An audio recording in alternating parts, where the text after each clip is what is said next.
వాస్తవంగా దళితులని వివక్ష చూపించడం దళితుల పట్ల, అదే సందర్భంలో దళితులు అనేటటువంటి పేరుతో దుర్భాషలాడటం అన్నటువంటిది నిషేధమే కాదు, దాని కారణంగా ఇబ్బంది పడేటటువంటి వాళ్ళ కోసమని ఎస్సీ ఎస్టీ అట్రాసిటీస్ యాక్ట్ తెచ్చారు.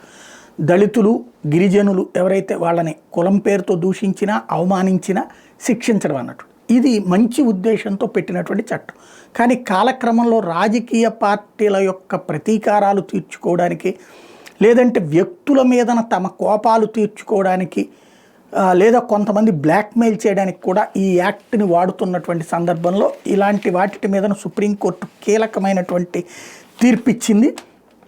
షెడ్యూల్డ్ కులాలు, షెడ్యూల్డ్ తెగల అత్యాచార నిరోధక చట్టం 1989లోని సెక్షన్ 3 సబ్సెక్షన్ 1 సబ్సెక్షన్ 6 కింద నేర నిరూపణ జరగాలంటే నిందితుడు ఎస్సీ లేదా ఎస్టీ వర్గానికి చెందిన వ్యక్తిని ఉద్దేశపూర్వకంగా ప్రజల సమక్షంలో బహిరంగంగా అవమానించినట్టు, బెదిరించినట్టు నిరూపించాల్సి ఉంటుందని సుప్రీంకోర్టు శుక్రవారం స్పష్టం చేసింది.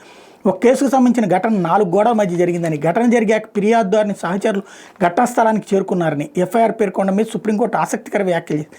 కేసుకు కారణమైన ఘటన అందరూ చూస్తుండగా బహిరంగ ప్రదేశంలో జరగలేదంటూ justice B R Gavai, justice Augustine George మహిషీల ధర్మాసనం కేసును కొట్టేసింది. ఈ చట్టంలోని సెక్షన్ 3 సబ్సెక్షన్ 1 సబ్సెక్షన్ ఎస్ కింద నేరం నిరూపితం కావాలంటే ఏదైనా బహిరంగ ప్రదేశంలో నిందితుడు ఎస్సీ లేదా ఎస్టీ వర్గానికి చెందిన ఏ వ్యక్తినైనా కులం పేరుతో దూషించి ఉండాలని కోర్టు తేల్చింది.